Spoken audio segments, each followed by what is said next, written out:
Broadcasting live. It's America's longest running talk show on computers. It's Computer America, bringing you the biggest names in technology with guest interviews, new products, and your emails. Listen live at computeramerica.com on any device around the world.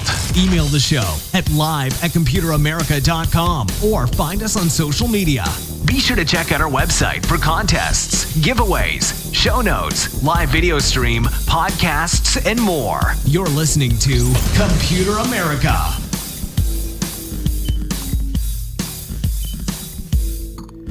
Hello and welcome into the Computer America Show. We are the nation's longest running, nationally syndicated radio talk show on computer and technology. Thank you for joining us. I'm your host, Ben Crossman. Everyone out there, I hope that you're having a fantastic day. You are ready for some Computer America. And hey, we have a great show planned for you because in the first part of the program, we have none other than Vivid-Pix. And if you haven't heard of them, then hey, this is going to be the perfect show for you because we're going to be talking all about photo restoration, and they have a lot of stuff going on there in their store. Everywhere from software. They also have a lot of products that we might be able to talk about. Photo restoration in particular is a topic that comes up often because, those photos that have been sitting in a box, either they're faded or, let's just face it, the quality of the photos way back when just weren't all that good. And being able to restore those images to something that, is actually, you can actually tell what's going on. It takes either a lot of time, a lot of money, or a lot of both. And I think with this is something that, doesn't require either of those. So everyone, Vivid-Pix here in just a moment, but before we get to that, computeramerica.com. That's where you'll find everything, including today's show notes. We'll have a link to our guest website. Anything that we talk about, we'll have it there in the show notes. Also, be sure to check out some of the articles and product reviews. We should have some new stuff coming up. We were just out at CES a couple of weeks ago, and boy, behind the scenes, madness, chaos. But it should all come together, and it should come together in the form of some great new content for you. And hey, it's definitely a lot of fun to do the show. And again, we thank you for joining us. So why don't we go ahead, just get started with our guest, and we'll handle the rest of everything later on in the program. But as I said, first and foremost, Vivid-Pix, P-I-X. If you'd like to check out their website, vivid-pix.com, or link in the show notes. And joining us today is the CEO of the company, Mr. Rick Voight. So Rick, welcome onto Computer America. How you doing? Hi, Ben. Thank you for having me. Our pleasure. And yeah, so I give a very, very scattered and horrible introduction to what it is that you do over at Vivid-Pix. And I think you are the man for the job to really clarify what is Vivid-Pix. And if you wouldn't mind, after, describing the company, give us a bit of background on yourself. Have you always been in photo editing and things like that? What is your background? Cool. Well, first off, then the company. So Vivid-Pix, we've been around for about 8 years.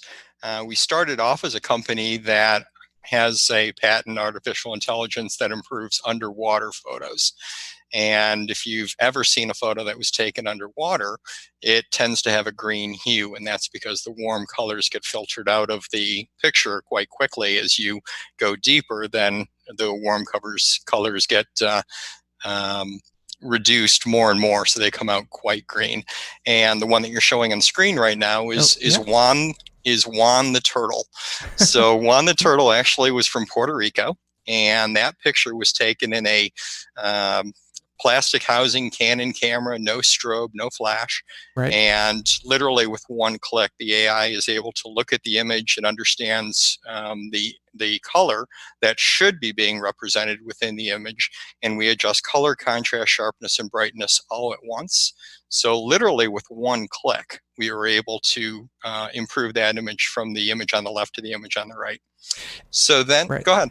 Yeah, and of course, we're going to kind of assume that people and by the way, because we were talking about pictures, everyone, we highly recommend you go check out the video portion, or after the show we'll have this up on YouTube as well to go check out. But we're going to try to kind of keep things simple for our radio audience as best we can. But and you described it very well, what we were showing with the turtle and the different hues, and that kind of thing. So you're saying that the underwater pictures, and like you said, it looked a little green, a little washed out, and then with one click you're able to make it, well, much like the title of your company, much more vivid and much more realistic. And I think that's something that we're going to talk about as well, is how you get those realistic colors, as opposed to turning Juan the turtle purple, and instead of natural sea turtle colors. But before we get into the technology, how it works, and here on your website, you have a lot of great examples of old photos, newspaper clippings, things like that. Your software works on a lot of different subjects. Let's talk about you real quick and your background, and then we'll get to the technology. That sounds great. So yeah, we do absolutely fix old photos and documents, and that's another one of our softwares, Restore. So so I've been in the photo business seemingly forever, straight out of Rochester Institute of Technology. Worked for Kodak for a bunch of years, then HP for a bunch of years, and then here with Vivid-Pix, that my business partner and I, Randy Fredland, we met back in the Kodak days, and he is literally one of the best image scientists in the world. He holds over 150 patents in color and image science. We Vivid-Pix hold 2. And which it's nice to own 2 software patents, of course. And so Randy and I decided to form a company. We were friends and got along well, and decided to form the company and help people quickly and easily get better pictures. So you might be able to answer this better than I could, and trust me, even in our house, we have boxes and boxes of old documents, of old pictures and photos and things like that, many of which aren't digitized. We'll get around to it. Same with like VHS tapes and stuff like that. But anyways, we have a bunch of boxes. In your experience with your customers, and really, just the amount of interest that you've had with the company, that you're running, how big of a problem do you think family history and photo restoration, how big of an issue, or how common of an issue is it? Is this something that you're seeing like, a little bit less over time, or is this like a hugely important matter? That's a great question. So what's fun about the family history market is that it's the second most popular hobby in America, and actually in much of the world. And if you're interested, the most enjoyed hobby is gardening, with family history being number 2. So widely needed. Then as far as the fade, everything does fade, whether it be from light or heat or moisture. All of those images are fading. So as we like to say, don't let your memories fade away. So the digitization, the scanning of the images, is important, particularly before those images fade away. And that way you're able to stop in time the fading that is occurring. 2, there's less fade that's occurring in black and white, because what's causing a lot of the fade, i.e. like with photographic prints, 60s, 70s, 80s, a lot of the photographic prints, the dye, the RGB dye, the red, green, blue dye, is changing at different rates, and that's what's causing your pictures to turn red. or green, say, with ectochrome, or blue with ectochrome. So And that's and sorry to step on you here, please. but that's actually a pretty good thing for you, because we're going to talk about the role that artificial intelligence plays in your software and how you can identify what needs changing to what to be realistic. But essentially, what you can say is, like, not 100% of the cases, you can say that, oh, the red, or I'm sorry, let's say the green is fading faster than the red, so we need to turn up that saturation just a little bit, or those colors just a little bit. Like, your software is going to be able to kind of detect what's prevalent and what's missing. And it's almost like this is a situation where software artificial intelligence is very good at restoring these kinds of things, it seems like. Yeah, well, exactly correct. So what our patent does is the AI looks at the image, and it looks at the different colors, and it says what has faded away.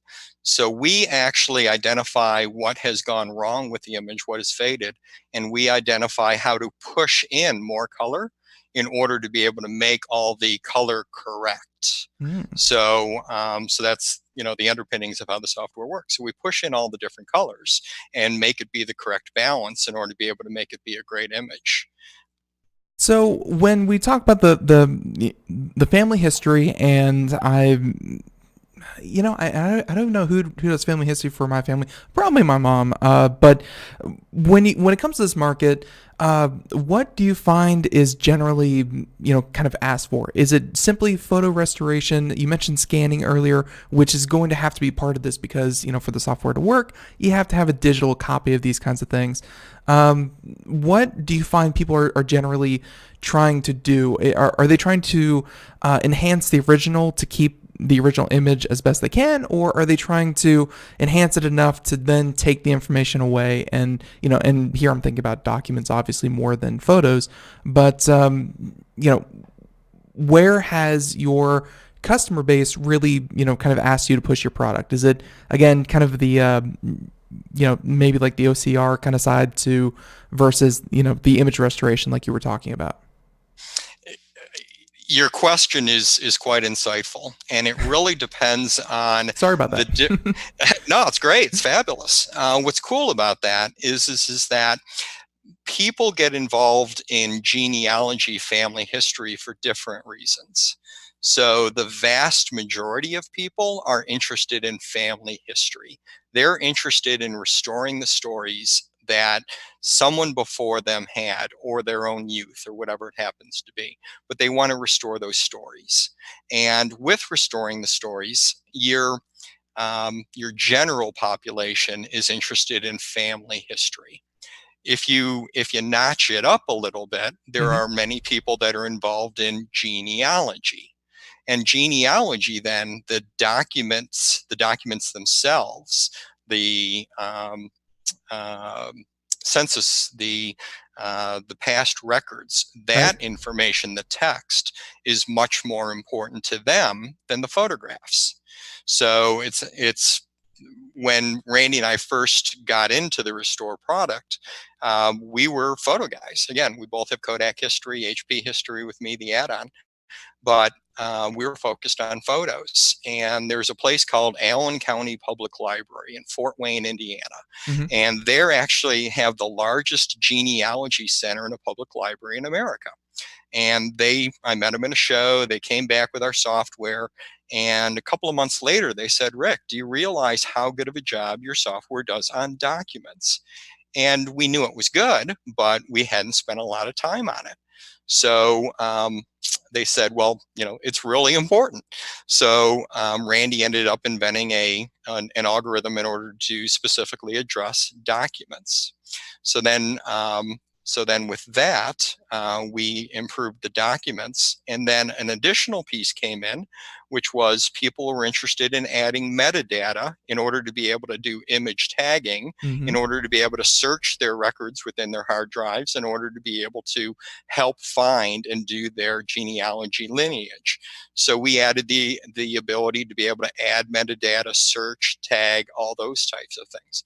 So it all depends. Again, insightful question. Mass population interested in family history. As you start getting a little bit more involved, more into genealogy. I gotcha, I gotcha. And of course, for everyone, again, watching the video portion, you have, kind of video tutorials and demonstrations on how to do all these different ones. And I was actually caught by this, this slide here that, you have mentioned here faded printer slide, badly faded printer slide. So you have different degrees that your software can. I'm assuming that if it's not, if it needs a light touch, you pick one. If it needs some heavy restoration, it may mess with something, I guess, a little bit lighter. You can get into that, just a bit. You have digital or cell phone camera. And by the way, I think I'm glad that you included that one as well, because I was actually just on vacation, for the holidays, like a month or two ago, and met these two lovely ladies. They were on vacation together, and they were like, hey, would you mind taking our picture? Because I was there with me and my girlfriend.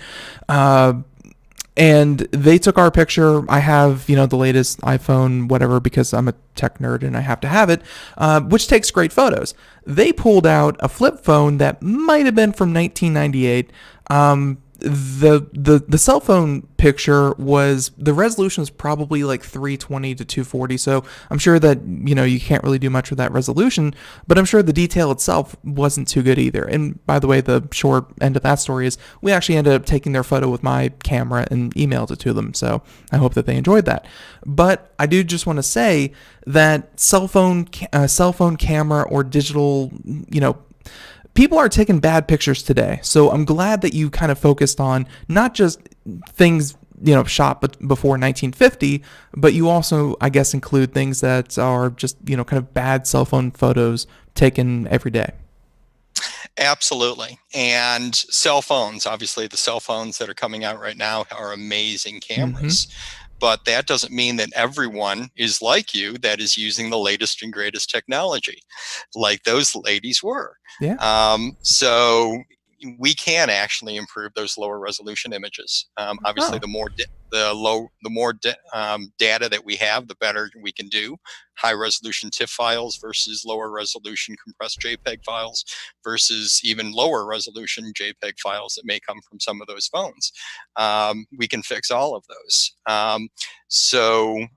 Just because somebody has a high-end camera within their phone, there are things that we can improve as well, for you as well. I gotcha. And by the way, just looking at your little guide here, you have put a lot of effort. And I just kind of want to say, like, the user interface of your software. And by the way, my head's everywhere with this one, but the software that you have, is this something that is strictly through a web browser, or is this something that you download on a computer? And talk about how people actually, or what platform they would use your software on. Yep. So you can imagine my accountant has wanted us to get into the recurring revenue model. So we sit up in the cloud, right, and subscription, and we actually don't do that. We sell software the old-fashioned way. So people are able to purchase our software. We decided to price at a very reasonable price of $49.99. The people are able to download the software onto two computers, whether it be a Mac or Windows computer, and they then are able to, we send out free updates when those are available. We listen to the marketplace. We continue to provide free updates. And it's reasonably priced, fast, easy. The user interface, you mentioned that.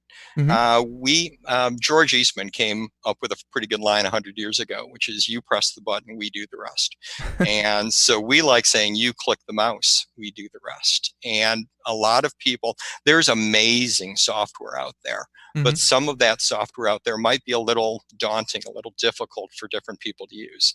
So we've created a user interface that literally anybody can use. So you select one or more images in order to come into your fix queue.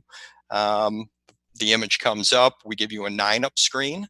That 9-up screen, the software feels that the center image is the best fix, but everyone sees lightness and contrast differently. So we have more contrast, less light in the bottom left, less contrast, more light in the top right. So the consumer is literally able to just pick one of those 9 images, and then they have easy to use fine tuning sliders, controls to tweak if they wish to as well. So we've really, really tried to make it be a very easy program for anybody to use. So, and I guess that's a good place to lead into my next question, which is there's an entire industry that that if this worked perfectly in 100% of situations, you would put that entire industry out of business. And that's this idea of photo restoration. There are literal artists that will sit there and think, they would even turn, let's say, black and white photos into fully colored detail pictures.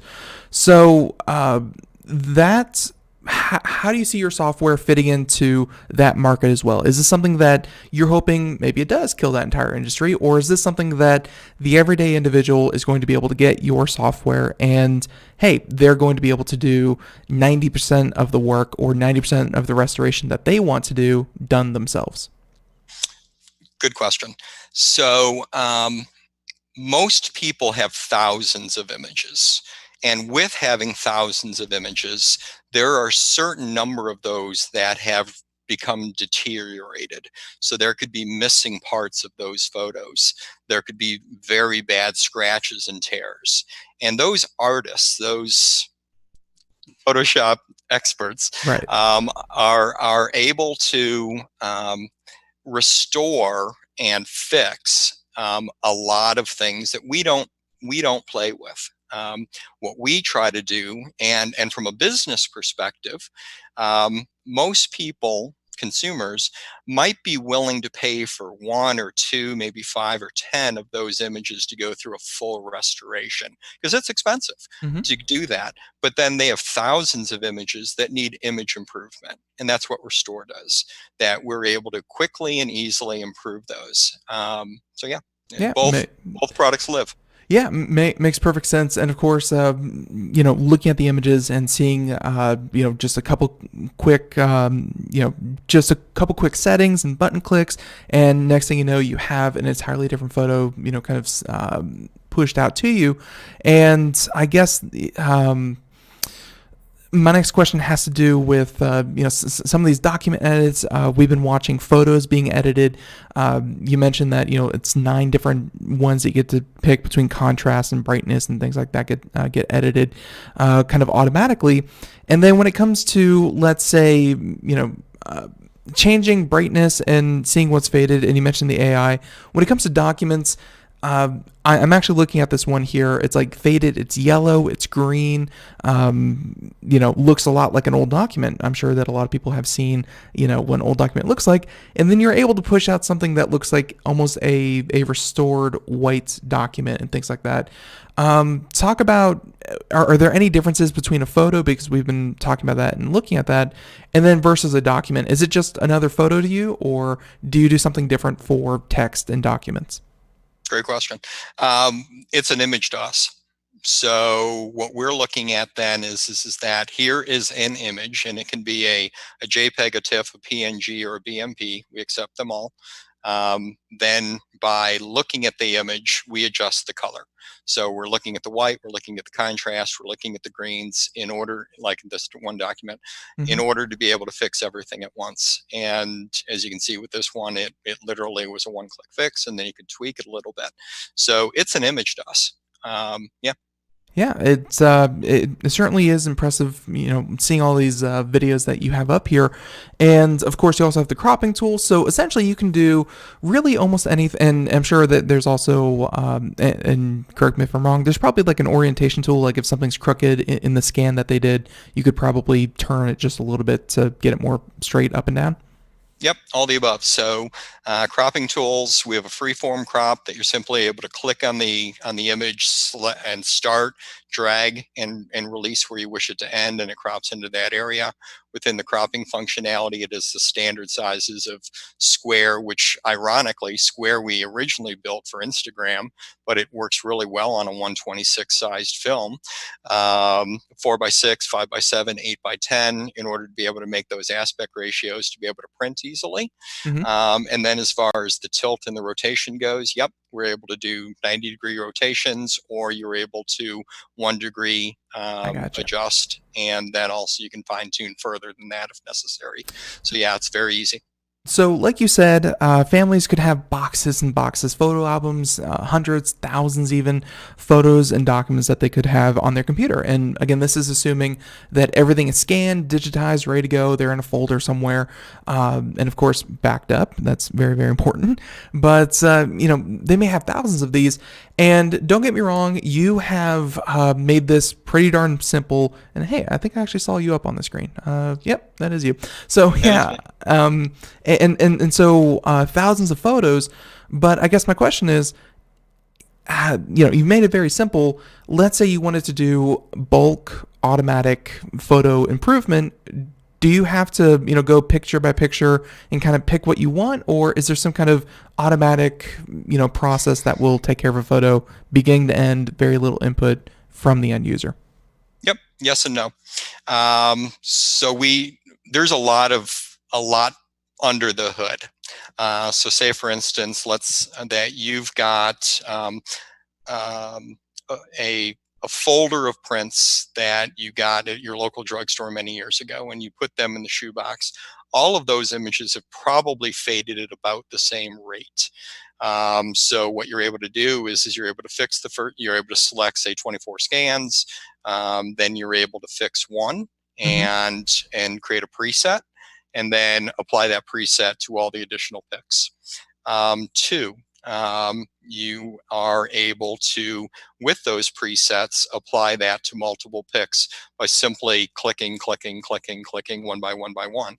These are extremely difficult fixes, and to have one algorithm to be able to fix literally over 90% of the images that you'd ever see Mm-hmm. with one click is very, very difficult math. So yep, we can batch run, and yep, we can preset in order to be able to quickly go through many images. Perfect. And then I think the last thing we're going to talk about, because I think we've covered the restore pretty darn well. But the last thing is the importance of metadata, and this is something that time and time again, like it doesn't matter who the audience is, no matter how technical they are.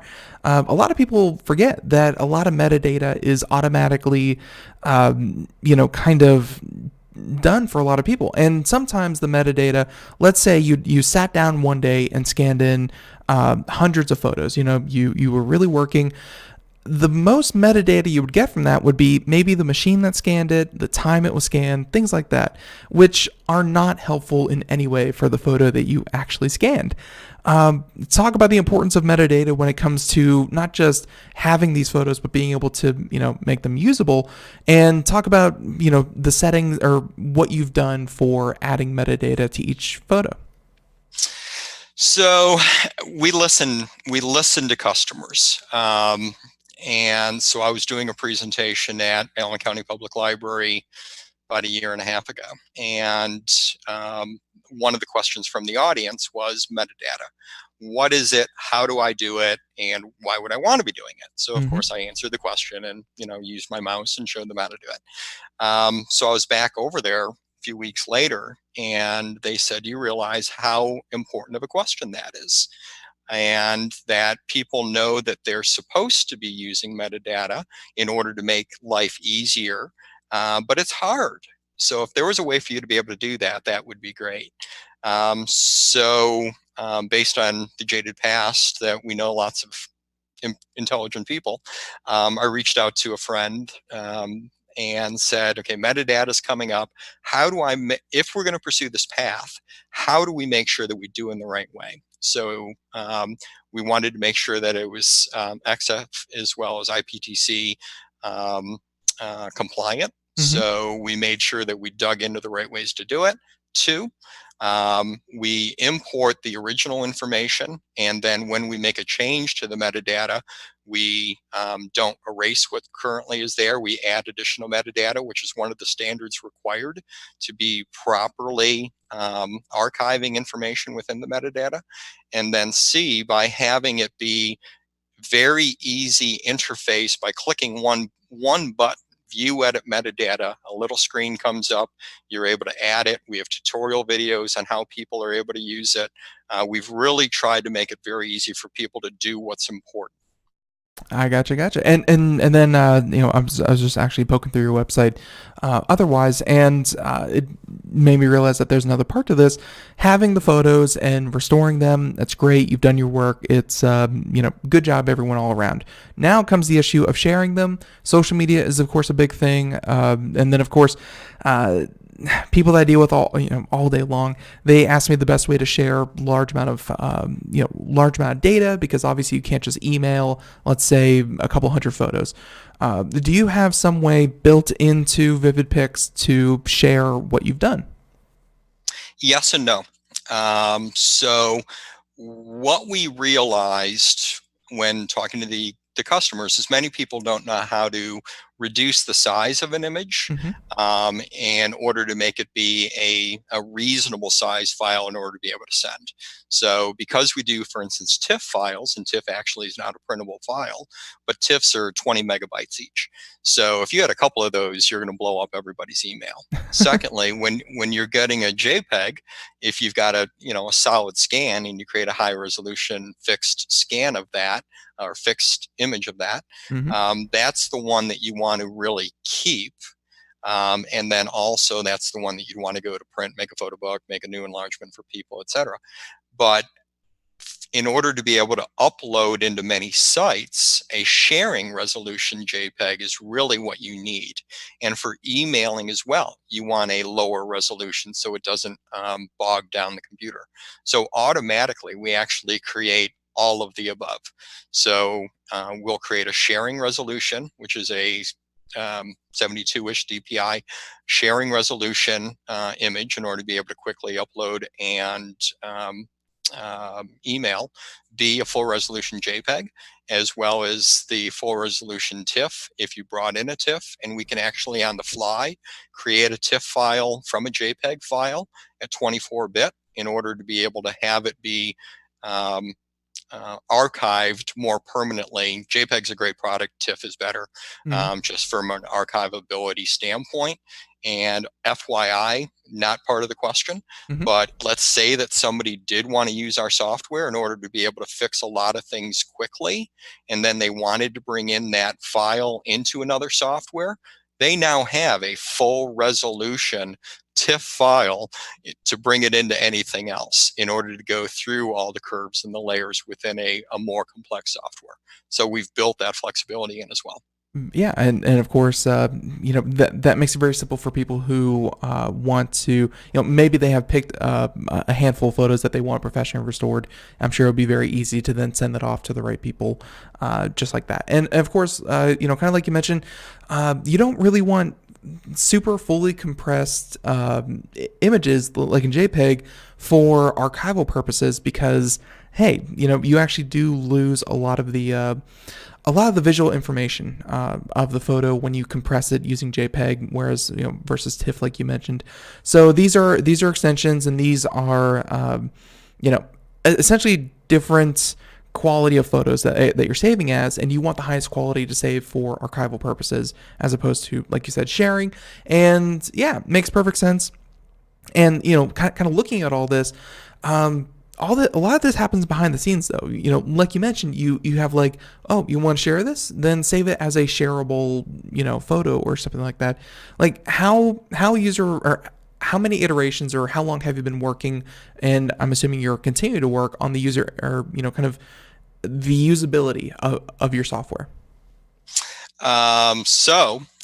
We've been around for 8 years, and so we started the conversation on our underwater photos. So the underwater photo has software sold in 116 nations as of the end of last year. So we learned a lot by launching our underwater product first. One of the most unique things that we learned from that is our sharpening algorithm, which is just amazing. And we, of course, brought that into the Restore product. With the Restore product, we first launched with Windows. We listened to the marketplace. Then we developed a Mac product.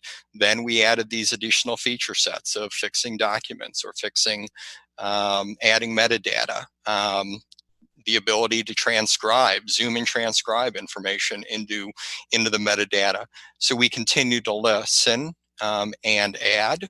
And have we been through iterations? Yeah, we continue to iterate based on what the market wants and needs. Yeah, and I sure do hope that you will. And of course, with artificial intelligence, although it's a very catch-all term, and I think that either artificial intelligence, machine learning, essentially, it's saying that. Here's, given as much data as we can and given some of the presets, and really it's just trial and error happening very, very often, very, very quickly. It's I'm assuming that the future of artificial intelligence and what you're using in your in your program's just going to get better over time because you're going to have more data, you're continuing to improve it, and some of the things that we're talking about that you just can't fix. Do you see that maybe in the future when you have, let's say, a restore gallery? We've seen other examples, and of course these are happening in a lab in many cases. They're not actually available for people and consumers in their homes, but maybe one day we can say, oh, here's a super compressed JPEG. Let's using artificial intelligence, let's say that this pixel should be this pixel if it's next to this pixel, or take the whole thing saying that this is logically what should be there and that's currently missing. What do you hope to see, I guess, in the future when it comes to technology, AI, and really the automatic part of it all? What are you hoping for, and what are you looking forward to?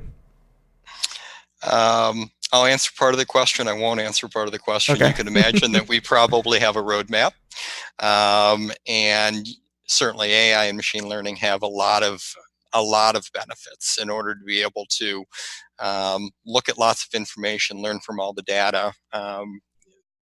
You can look at it from a collective whole, i.e. a population of people. You can look at it from a population of a lot of images to an individual person and different preferences. There are lots of different ways that you can look at AI and machine learning in order to be able to help consumers. The image itself, at the end of the day, it's color science.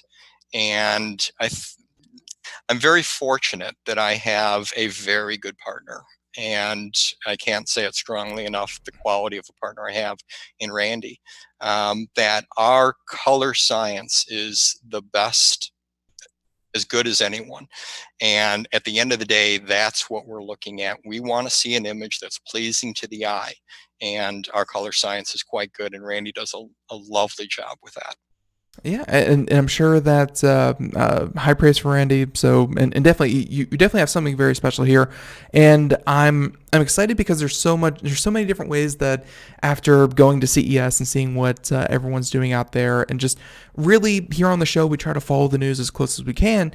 And something as simple like if you just mix your software, let's say with image recognition, of course, first things first would be things for like tagging. So family photos, if your software could learn, what Ben looked like as a baby and what Ben looked like as a toddler, it would automatically tag things like that. I'm looking forward to, which again, I'm sure that you're working on if it's not already in there. And then here up on the screen, if you're looking, there's a picture of I'm going to say cichlid, but I'm so bad with my fish. I actually grew up in South Florida, so I should be better at saltwater fish. I'm just not. But, there's an image of a fish. Maybe through machine learning, you could say, we looked at a million pictures of this exact kind of fish, and the average of what it should look like is this. And it would automatically, kind of change it would automatically change the colors to be more accurate to what it knows to be the exact, true color to what it should be. Things like that. I mean, that gets me excited, and I don't have any dog in this race, or horse in this race. So, yeah, what's fun about that is, so just pontificating for a second. Please do. So imagine, if you will, that you're on a dive vacation, and so on the consumer side of things, it's exactly what you described. That let's see Ben through the years, and there are certain facial and eye and all those types of things for facial recognition, so you can go through the years, and it's easier for you to be able to organize your images. Yep, straightforward, not hard, but straightforward. Right. And then B, something like this with a fish ID is that you go on a dive trip, and you see tens, hundreds of beautiful new things, and you wish you knew what all of those were. But for you then to be able to look back into a large body of information to say that was an X. And now you can actually fish ID all the things that you just got to see. Yep, makes all the sense in the world. Yeah, it's and you're right, just pontificating that is and I think that's the best part is like it's doable. Given enough time and just a couple of years, I think it's going to be such a powerful tool for everyone. And I guess being able to bring that bring it so that it's easy to use. You know, you don't have to have a computer science degree to figure out how to do that. That's the important part. So, and I should also mention that one of the videos you met you actually met a lady that for some reason, I don't know if she carries around with her all the time, she had a very faded family photograph, and you were at some sort of convention, and I'm sure I could find the video back there on your website, but you essentially restored a very faded out look. It looked very yellow, I guess. You travel a lot, and I guess showing people your product. How has that been for you? You know, to actually show people what you can do and just meeting them face to face and showing them. First off, the lady in that video. I've been in the photographic industry for 35 years this year. And so those memories are really, really important to people. And in this picture, this lady had one photograph of this family, Mm-hmm. and that's the only photo that they had of this family. And we were able to, and that image was gone. It was gone.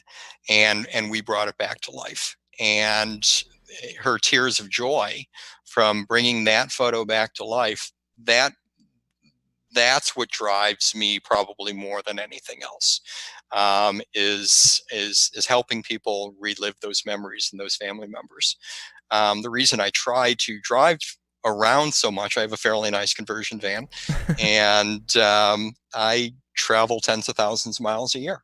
And so I go to the major trade shows, I go to genealogical societies, I go to libraries, I go to historical societies, I just, senior living facilities, all kinds of different things. And certainly I'm a businessman, I'm an entrepreneur, I'm there in order to be able to spread the word. Mm-hmm. But it's a great way to be able to spend your life, which is the people I spend the most time with are people who are interested in family. And you're talking with people when they're most interested in their family history. So it's pretty cool. It's pretty fun. Yeah, that certainly does sound like it. And I have one more question. It's more, kind of on the software user side. You mentioned that you would buy the product, you can put it on one Windows, one Mac, essentially two computers. Let's say if you have a home computer and a laptop, you're good to go. There's no limitations other than that when it comes to, you can only scan X amount of photos or things like that. Like, if someone were to do this, either, you mentioned kind of like a senior living facility. That's the image I had in my head, where one person would get this and they say that, I'm going to do this for all of my friends. Here's, and I'm going to do it for myself as well. There's no limitation to that. Like, as long as they keep it on their computer and they do what they want with it, they're good, right? Yeah, multi-part answer. First off, you're able to install the software on two computers. So we're indifferent if it's a Windows, Mac, or Right. Windows, Mac. Okay, two computers. Two, in the EULA, end user license agreement, you're buying a consumer license in order for you to be able to work on your own images. And of course, some people are going to fix some friends and family pictures. That's just normal. We have a commercial software, Mm-hmm. and that commercial software is able to be used for commercial I gotcha. use. We do keep track of how many images are being fixed by the different softwares. Mm-hmm. It is one of the benefits of technology. So if we see things that are a little awry, so our commercial use license, so three things. So one, consumer license, $49.99, one-time purchase, use it all that you want, fix all your pics, have fun. Two, commercial license, $199 a year, 18,000 fixes. And we are able to charge a little bit additional. If in fact somebody ends up fixing more than that, you can install it on multiple computers. C, we have what we consider a black box. and the black box allows other people's software to integrate our software into their software. Hmm. So then that way they're able to run it through our magic in order to have it come out better on the other side. So currently we're deployed in libraries and universities across America, and we'd love to be in more types of applications like that. Absolutely, and that's definitely what I was referring to. Not that people could go, use this and start up a business. Although it sounds like you have prepared for that eventuality. That if someone feels like that they could do this as a, definitely as a hobby, $200 a year, really for, I guess, the service that you could provide with the software that you have. That's not a steep price whatsoever. So I completely understand that. So I think with that and, kind of looking through our questions, we've really covered a lot, though I did want to, talk, of course this is time dependent, but if you wouldn't mind talking real quick, as I mentioned, I grew up in South Florida. I have a very close affinity to, to ocean and coral reefs and things like that. I was actually in the Environmental Science Academy in high school. So yeah, technology, did not see that coming. But I do want to say that the ocean has a lot of problems, but at the same time, there's a lot there worth saving. You do some work, obviously, you mentioned with, photo editing for like underwater photos. That was your bread and butter to begin with. Talk about, there on your site, if you go to news, doing good, environmental, Reef Ball, and Solo. Talk about these two initiatives or these two programs. What are these? Thank you so much for doing so much research. That's thoughtful. Our pleasure. We give back in a couple of different ways. So within the underwater world, Solo, or Save Our Leatherback operation, Larry McKenna is a ex-colonel in the Air Force, became a banker, an investment banker, and at a certain point, and of course he was a diver, he decided to give back, and he, on his leadership and people that supported his work, of the Pacific leatherback turtle, he was able to turn the tide in order Mm-hmm. to be able to stop the eradication of the Pacific leatherback turtle. So we support Solo on that initiative, and they have some other initiatives as well. And sorry, but just real quick, leatherbacks are like, as far back as I can remember, there was this. There was actually a diagram of a full-size leatherback turtle when I was growing up in like kindergarten or like even preschool, and I remember these things were like 8 feet tall. They were always like, "That's the biggest turtle I've ever seen," and yeah, they are one of the largest turtles still alive. So. I don't know why that came to mind, but like that's such such a good cause. So Solo, I got it, and I think you're about to get into the other one. Reef Ball. Yeah, Reef So Ball. Reef Ball. So Reef Ball, it actually is technology that came out of UGA, and what Todd and team have done is they've created the ability for artificial reefs to be able to put in, gosh, 2.5 million of them, I think, for Wow. instance, in the Chesapeake Bay area, and they've become oyster beds, and and oysters filter water. Mm-hmm. So at that point, it actually is having an amazing effect, and they're in over 70 countries around the globe, I do believe, in order to be able to create artificial reefs. So it has cleansing benefit, and of course, habitat is depleted due to man and other reasons. So they create artificial reef, which is good for the sea life. So that's another great Yeah. work that we support. Yeah. On the restore side, so many of us, if we get involved in genealogy, family history, we expect all this information to be up there in the cloud. So we can simply type in our search and blah blah blah, and I can find information about my ancestors. There are amazing companies that put a lot of that up: Family Search, My Heritage, Ancestry. You can go on and on some of the large companies, but a lot of the work is being done by small groups, and those could be societies of historical societies. It could be libraries. It could be Daughters of American Revolution. And so what we support is something called the Unsung Hero Award. Yep. Mm-hmm. And the Unsung Hero Award is recognizing the work that people, just out of the goodness of their hearts, they're volunteering their time to scan, to transcribe, to index volumes of information in order to be able to help all of us find our past. So this is something that we do with the Genealogy Guys. The Genealogy Guys is the longest running podcast in America, I think in the world as well. So the Genealogy Guys are our partners in that. Yeah. And we give quarterly awards, and it's for kids, it's for single adults, it's for institutions, and also posthumous. So we give awards to say thank you for the work that they're doing and recognition. Yeah, it makes perfect sense that as you go through these things, you're going to find, not just everyday people that have, photos to restore and, of course, causes. But, hey, they are probably photos that are taken by people, of people that have their own missions. And I'm glad that you found a couple missions that you really latched onto and you could really appreciate. I would say the vast majority of companies are out there, and they try to be very, I can't blame them for being very business-like, but they're not very human. And I got to say that Vivid-Pix, at least, you guys come off across as, professional as professional can be. You have a product, you have a service.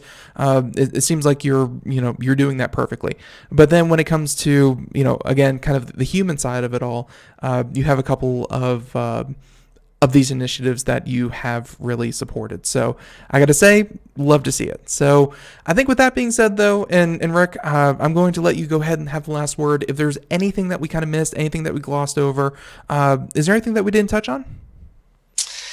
Boy, you covered some really good ground. I think you've done a nice job. So thank you very much for your time. Thank you for people who watch this podcast, this video's time. The software's is pretty good. The value of the understatement. It's really good. We allow people to download the software for free. We give a free trial. You can fix 10 pics. You don't have to insert a credit card. Give it a try. I think you'll like what you find. Perfect. Yeah, free trial. Definitely recommend that. And then, of course, the best place to go, vivid-pix.com. Link over at Computer America in the show notes after the program. We'll put that up. But I'm guessing that's the best place to go for more information. Absolutely. All right, perfect. So, Rick, once again, I want to thank you so much, and sorry if we kept you over. I know that we said about half an hour, but this was definitely a lot of fun. And hey, I had fun talking to you about this. So, I think we covered this pretty good. Thank you so much for joining us. Ben, thank you. Talk to you soon. All right, talk to you soon, everyone. Bye-bye. And and have a good one. Bye-bye. So everyone, there we go. We're gonna go ahead and kind of end the interview right there. But I think with that being said, we are going to go ahead and do computer and technology news, which is brought to you by Computer America. So here we go.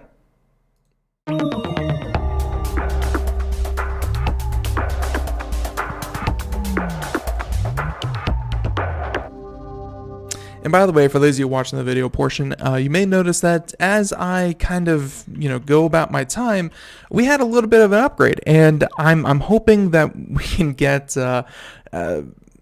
how do I put this? I did the important stuff. I got more computer monitors. I got a new desk. The studio here is, not finished. There's no floors. There's no new lighting. There's nothing like that. But hey, I got the important thing. I got the monitors in. So I'm hoping that when it's all said and done, we'll go ahead and put in, put up some pictures of the whole renovation beginning to end, and everyone can see what I'm looking at. But boy, I know that I have in the past talked about the benefits of multiple monitors. Going from 1 to 2, hugely beneficial, highly recommended. Everyone out there, please, please, please, highly consider using 2 monitors. But then even beyond that, I would say that using 4 monitors is the way to go. You should get 4 to 5 monitors if you can. Now, with that being said, let's go ahead and talk about some of these other stories, and we already played the music. So I think the first one we're going to do here is about Microsoft. Yeah, the one, the only, the Microsoft. But this will only affect people who use Microsoft as an operating system. So luckily, only about 250 million of you. And here we go. So, yeah, here we go. Microsoft accidentally exposes 250 million customer service records. They said that the company says it found no evidence of malicious use. So far so good. But here's the problem. When a database error happens and 250 million customer service and support records were accessible, if they were able to find anyone who even looked at it, even if they can't say solidly that, the information from this data leak was used in a harmful way, it doesn't really matter. If someone were able to capture it, pull it down, save it, and maybe upload it at a separate time, then you have an ongoing problem going forward. Now, while most people were out celebrating at the start of the new year, Microsoft teams, they apparently were as well, because they did something wrong. They said that a security researcher over at Comparitech discovered the vulnerability on December 29th. You know what he was doing. Microsoft quickly fixed the issue 2 days later, and it says that the exposure was caused by a misconfiguration of one of its internal customer support databases. The company claims it found no evidence of malicious use, although to be 100% certain of that, very, very hard to do. So take that with a grain of salt. They said that the server included conversation logs dating as far back as 2005. Who knew Microsoft kept such perfect records? They said that Microsoft says that the vast majority of personal data that was exposed was redacted. However, Comparitech notes some information such as email and IP addresses were stored in plain text.